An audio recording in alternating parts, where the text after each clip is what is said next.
The only trace Grandpa Sam's first wife, Kay, left on the house was the pink bathroom. It was a pretty big trace.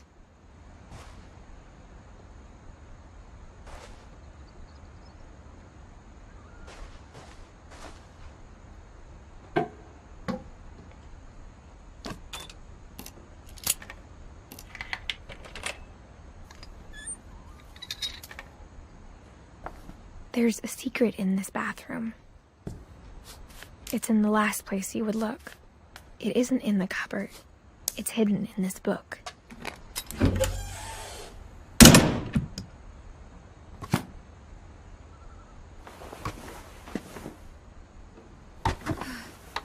Sven gave Sam an old camera he'd refurbished. He never put it down.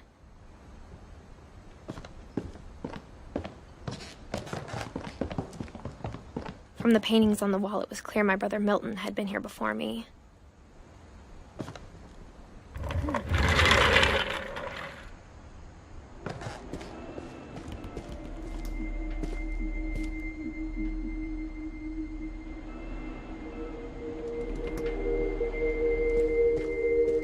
I knew Grandpa Sam had a twin, and that he never talked about him. I guess my grandpa didn't like history any more than my mom did.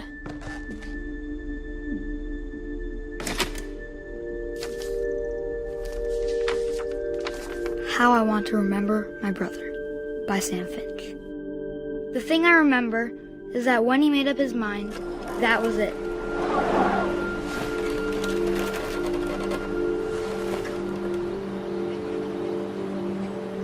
My brother said he'd die before he ate another mushroom. And he did. At Barbara's funeral, we swore we'd never be afraid again. And he wasn't.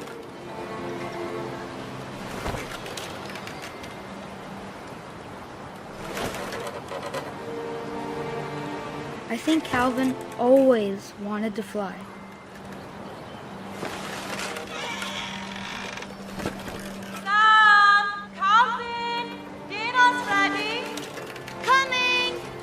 But that day, he finally made up his mind to do it.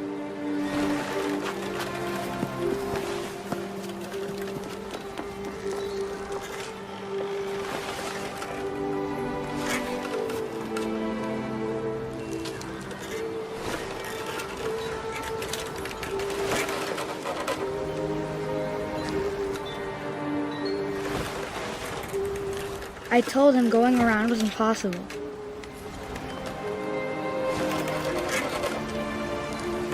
Maybe if I hadn't said that. Alvin, I'm not gonna tell you again. Or maybe if the wind hadn't picked up. Then maybe he'd still be here. But I doubt it. I think he'd already made up his mind.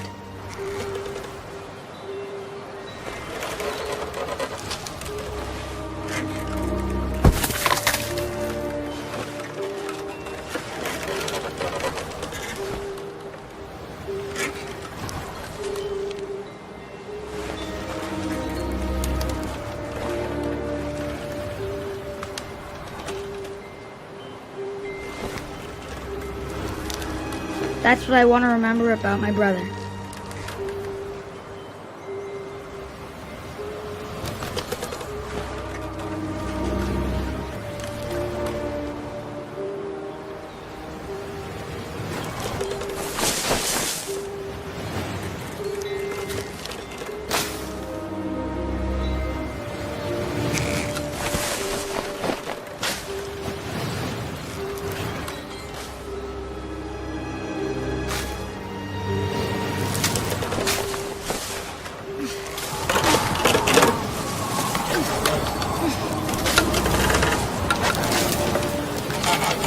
The day he made up his mind to fly. And he did.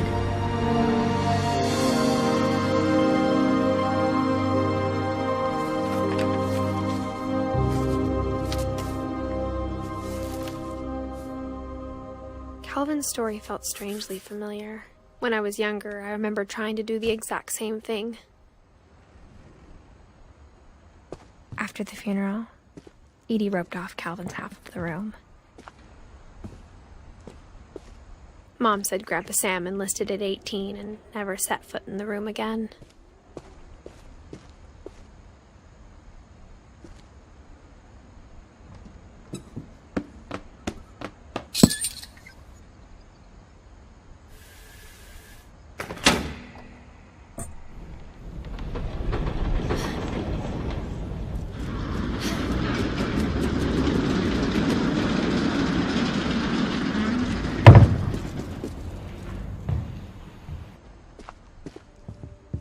The passages were a pretty tight fit. They'd obviously been built for smaller hands and bellies.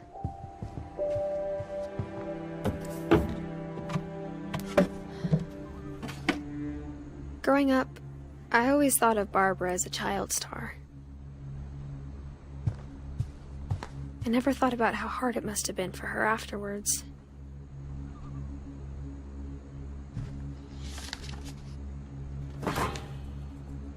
Of all the stories people wrote about Barbara's death, I'm surprised Edie saved this one.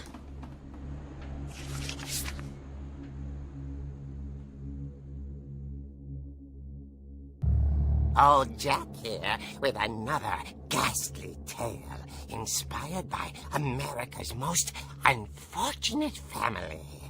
I'm calling it The Surprise Ending of Barbara Finch.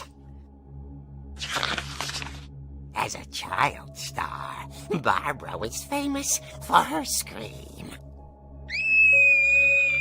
Now at 16, she was all washed up. A has-been. But in a lucky break, she'd been asked to perform her signature scream at a local convention for monster movie fans. It was just the boost her career needed. Unfortunately, her scream hadn't aged well. Getting better. I think you just need the right motivation.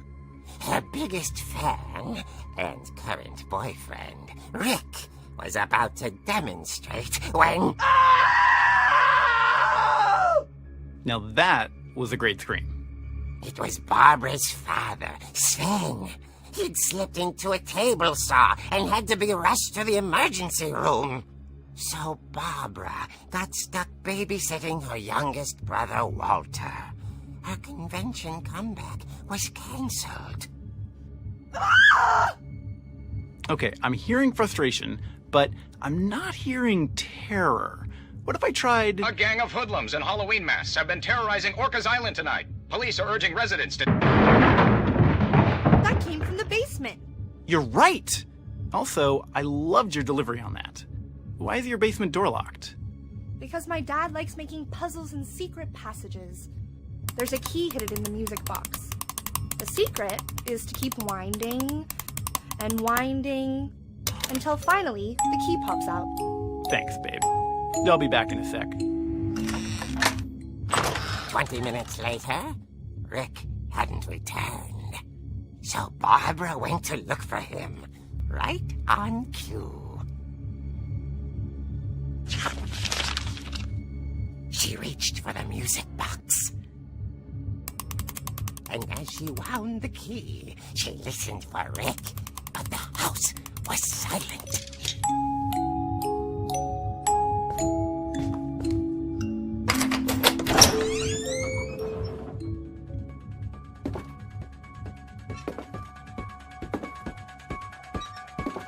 She found Rick's crutch and imagined the worst.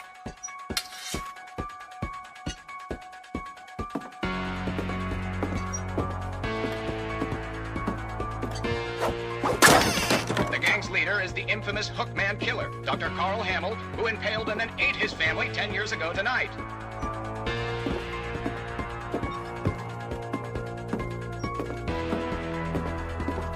The old fridge rattled and grew still.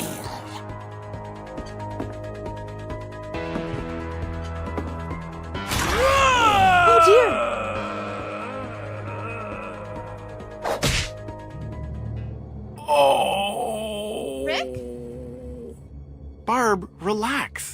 just trying to scare you to help you find your scream. Well, I'm not scared, Rick. I'm furious. Then act furious. All I'm getting from you now is that you're hurt and confused and She threw him out, but she kept a little something to remember him by. Barb, have you seen my other crutch? And she was still holding it when she fell asleep watching the late picture show. Hours later... Barbara! Walter, what's going on up there? Ah! Okay, I'm coming up, but if this is a trick, you're dead, Walter.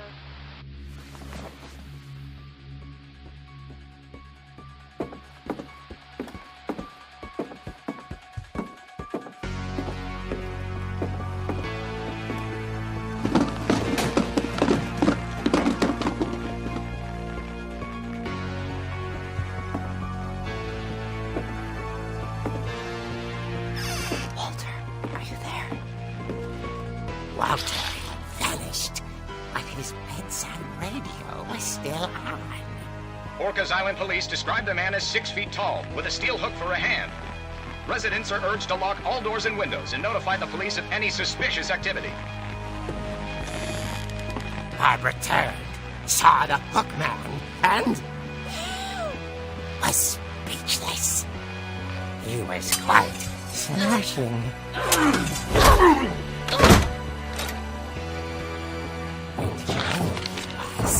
He couldn't get enough of Barbara. Okay, Barbara, there's gotta be another way out of here. That night, she played her part beautifully.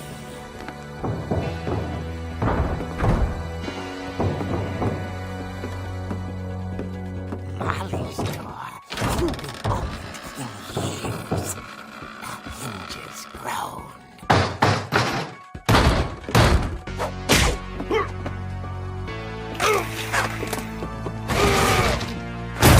He wasn't moving, but she sensed the story might not be over yet.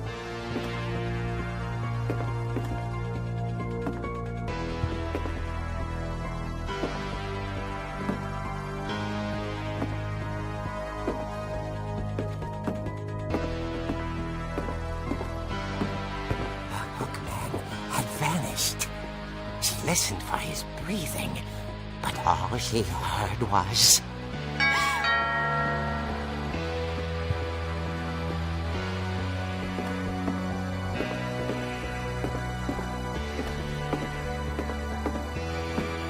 At the door, she heard whispering. It was coming from inside the house.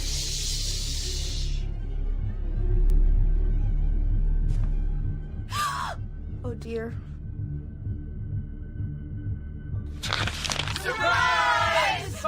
Bravo, Barbara! You were wonderful! The monsters had come to surprise her. For Barbara, it was a dream come true. Then she saw what kind of monsters they were, and she realized what was about to happen.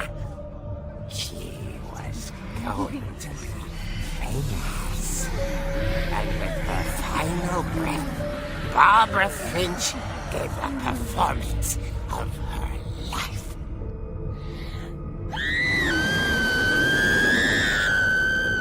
I wasn't there myself, but I hear Barbara was magnificent. Poor girl. She had a taste for stardom. But unfortunately, so did her fans. Of course, the police blamed it all on poor Rick, who disappeared the same night. And little Walter, hiding under his bed the whole time. He took it all pretty hard, but that's another story. As for Barbara, tucked inside the music box is all they ever found of her. Her ear. Now that's what I call a real eerie tale.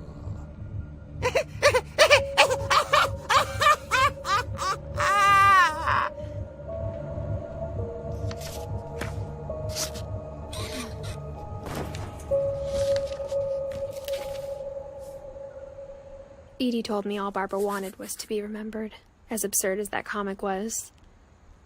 Maybe what Edie saw was a happy ending.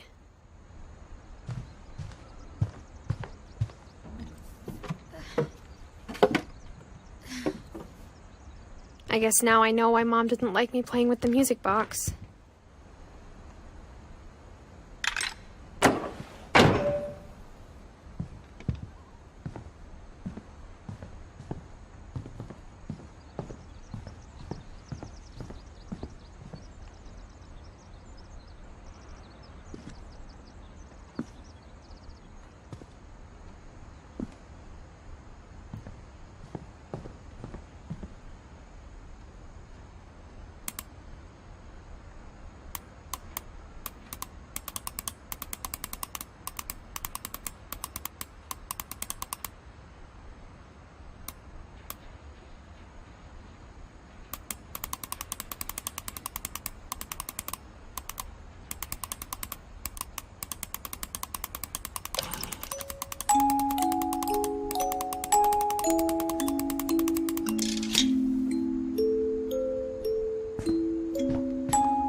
Mom said the basement was off limits, unless I wanted another tetanus shot.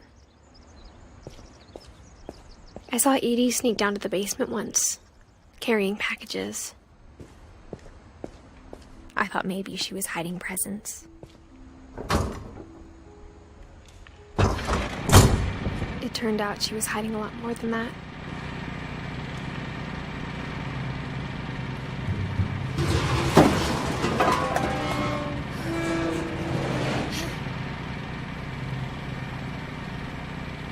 I remember asking Mom once about where Walter had gone.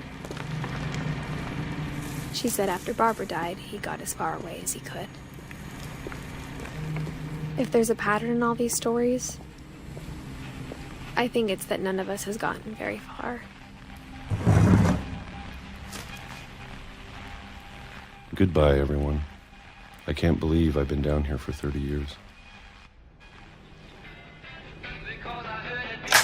On that first day, after the shaking started, I didn't think I'd survive a week.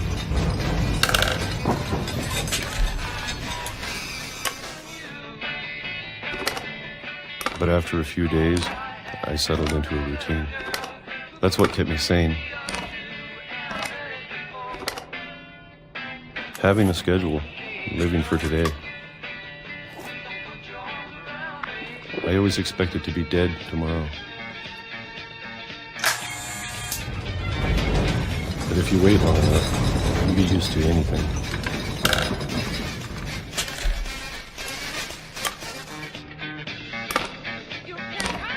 Even a monster on the other side of the door starts to feel normal.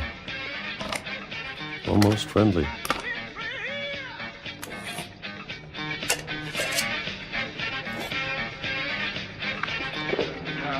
And then one day, everything just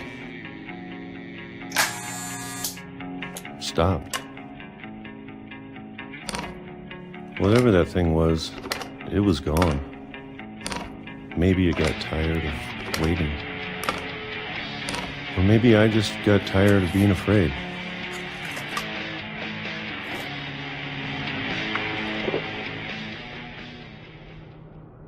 It's been a week now, the longest in 30 years. I'm done waiting. I have to leave while I still can.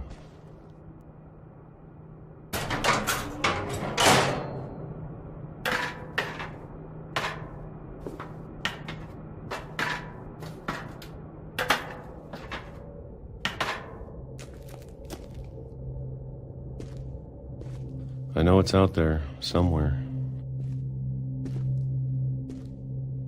Whatever killed Barbara and Molly and Calvin. Maybe this is all a mistake. But I need to stop living the same day, even if it kills me.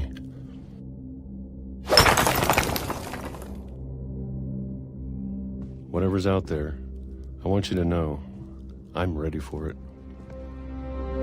I'm going to appreciate all of it, especially the food.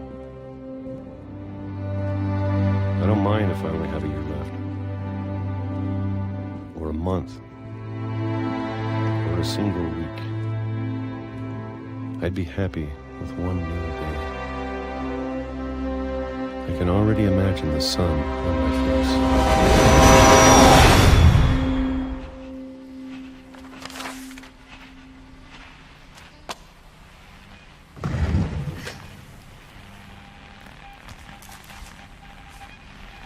Walter died when I was 6. I can't believe my mom never told me he was down here. I'm sure my mom was trying to protect me.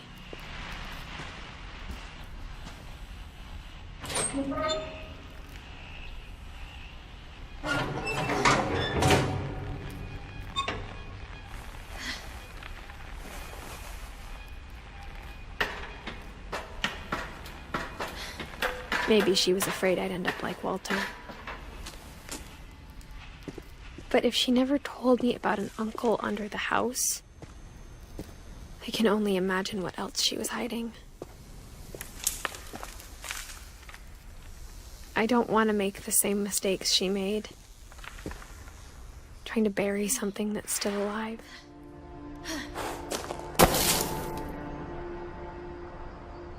Now that there's only one of us left, or maybe 2, I thought it was time I heard the stories for myself and found out what happened to everyone else. But now I'm worried the stories themselves might be the problem. Maybe we believed so much in a family curse, we made it real.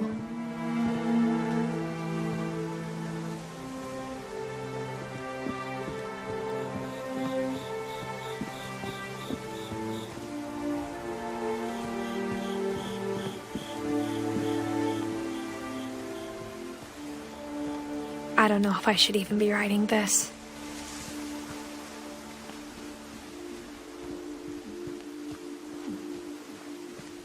Maybe it'd be better if all this just died with me.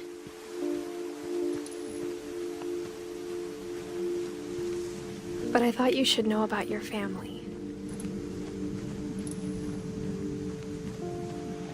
And the history you're a part of. Though to be honest, I feel as lost as you probably do right now.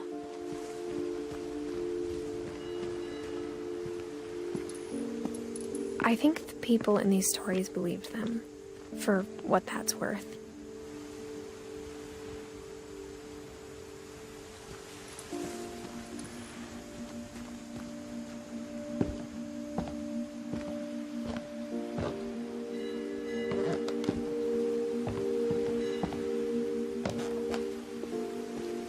And when you look at the house, that history of imagination and stubbornness and madness, any of it seems possible.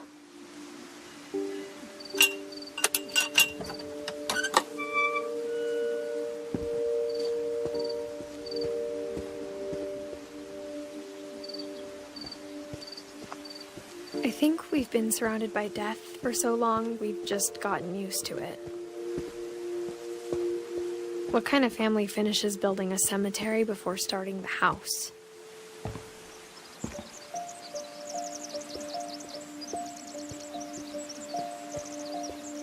It's embarrassing for me to admit this, but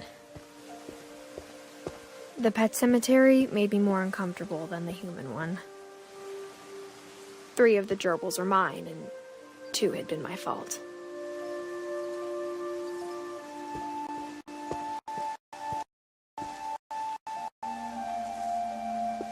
Sven built the house, but it was Edith who designed the cemetery.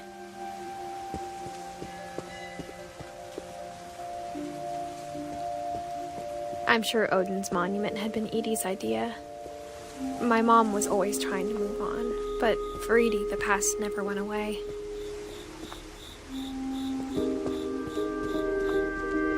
She could see it poking out of the water at low tide.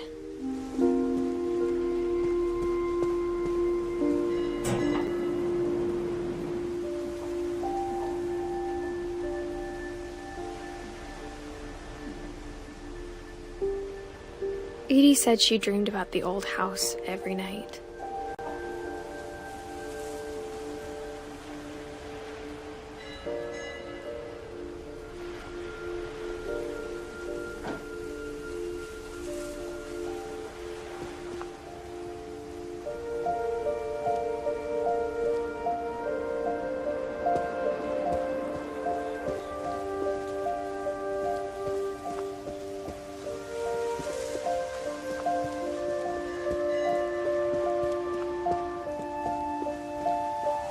Edie's side was always easier for me to understand.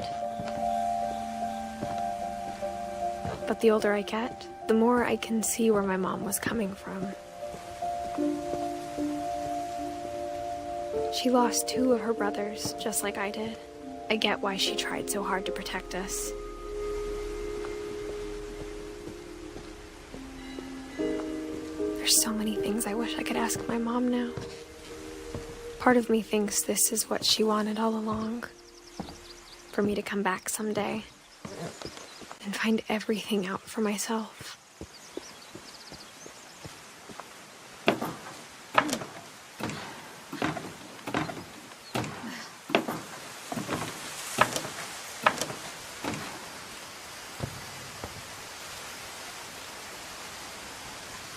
But looking back on it now,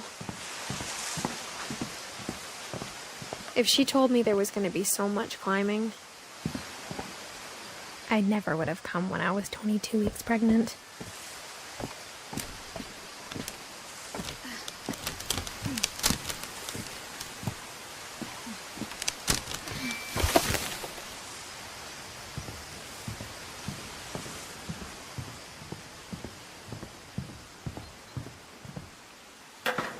I never met Grandpa Sam, but I think he and my mom had a lot in common.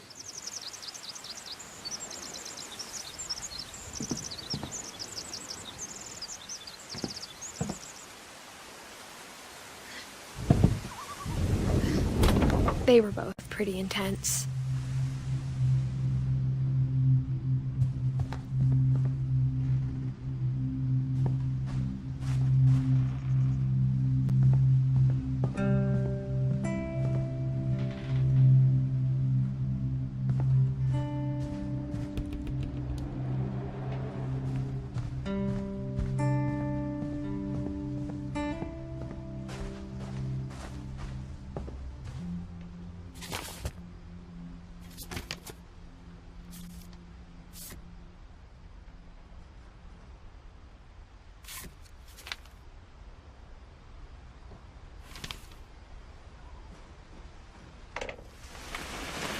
Dawn, I promise, you'll never forget this weekend. Yes, sir. These memories are going to last a lifetime. Am I gonna have to shoot anything? It's a hunting trip, Dawn. Shooting is strongly encouraged.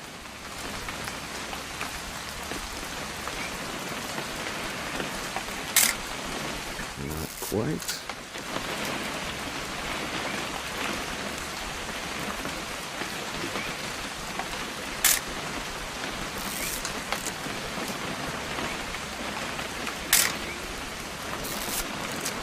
What?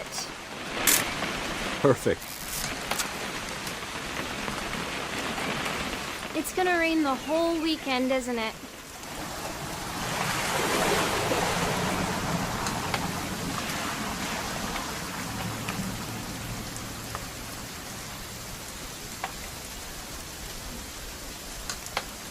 Please just take the damn picture. Hey, language.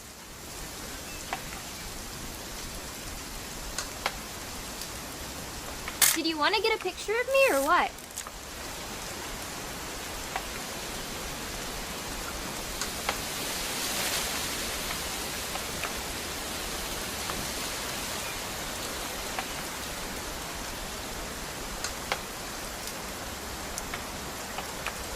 I will never forget this weekend, Dad. Okay, got it.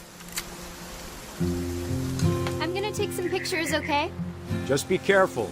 That camera's older than you are.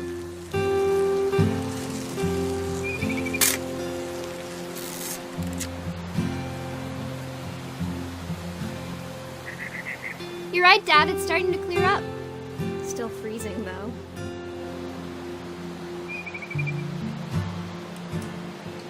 Definitely should not have drunk all that coffee. Hey!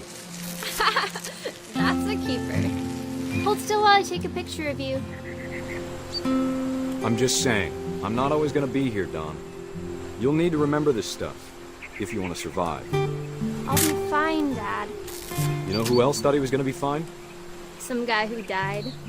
Don, I'm being serious. I know, Dad. You're always serious. Doesn't being out here make you want to chill out? Well, to tell you the truth, I haven't been out here in 20 years. Don, don't you think you could find something more interesting to photograph?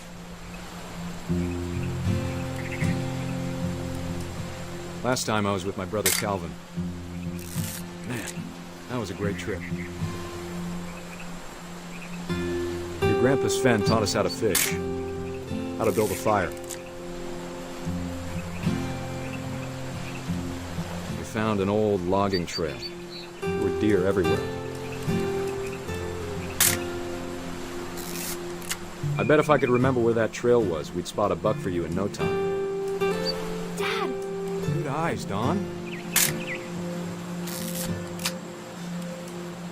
Before you take the shot, let me get a picture of you.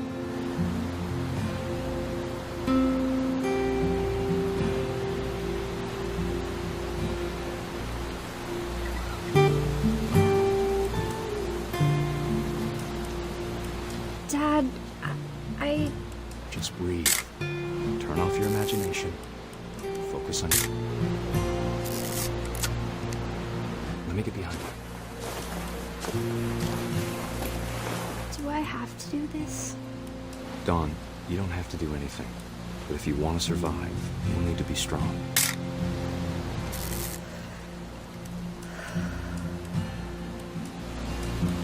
Now keep yourself squared up, elbows down, like we practiced. Whenever you're ready. Great shot, Dawn!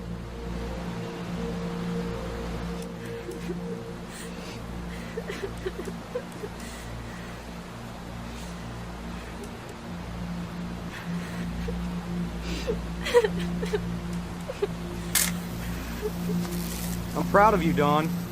Always remember that, okay?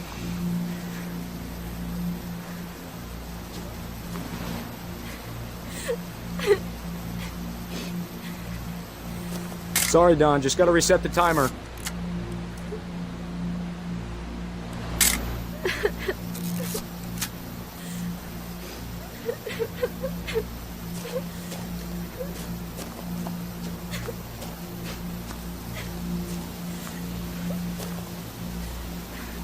Hang on, kiddo. Just trying to get a shot of the two of us together.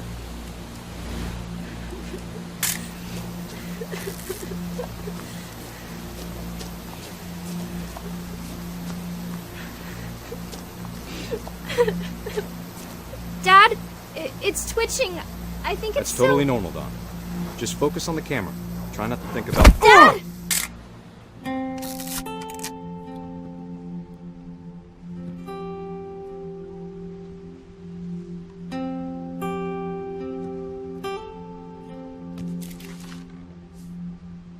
Of all these stories, that's the one I wish most that my mom had told me.